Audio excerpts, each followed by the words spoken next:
നമസ്കാരം. ഇന്നലെയാണ് SSLC പരീക്ഷാഫലം പുറത്തു വന്നത്.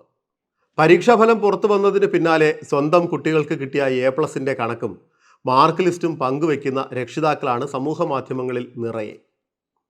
ഫുൾ A+ കിട്ടാത്തതിലോ പരാജയപ്പെട്ടതിലോ നിരാശപ്പെടരുത് എന്ന് കുട്ടികളെ ഉപദേശിക്കുന്നവരും അതിൻ്റെ ചുവടുപിടിച്ചുള്ള ചർച്ചകളും മറുവശത്ത്. ഇതിനിടയിൽ മകന് ഫുൾ A+ ഇല്ല എങ്കിലും അവനെക്കുറിച്ച് ഓർത്ത് അഭിമാനമുണ്ടെന്ന് പറയുന്ന ഒരച്ഛൻ്റെ കുറിപ്പ് വൈറലാവുകയാണ്. എഴുത്തുകാരനായ മുഹമ്മദ് അബ്ബാസ് ആണ് ആ പിതാവ്. അദ്ദേഹത്തിൻ്റെ കുറിപ്പ് നമുക്കൊന്ന് നോക്കാം. അതിലെ വരികൾ ഇങ്ങനെയാണ്: ഫുൾ A+ ഒന്നുമില്ല, 2 A+, ബാക്കി Aയും Bയും. ഞാൻ എൻ്റെ മകനെ അഭിമാനത്തോടെ ചേർത്ത് പിടിക്കുന്നു.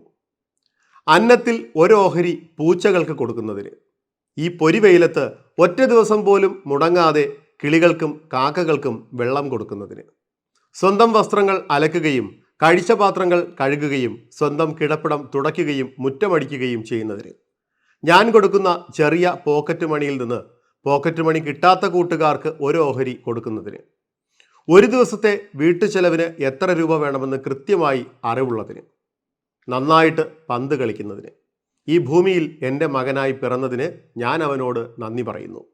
ഏറ്റവും സ്നേഹത്തോടെ ഞാൻ അവൻ്റെ നെറുകയിൽ ഉമ്മ വയ്ക്കുന്നു.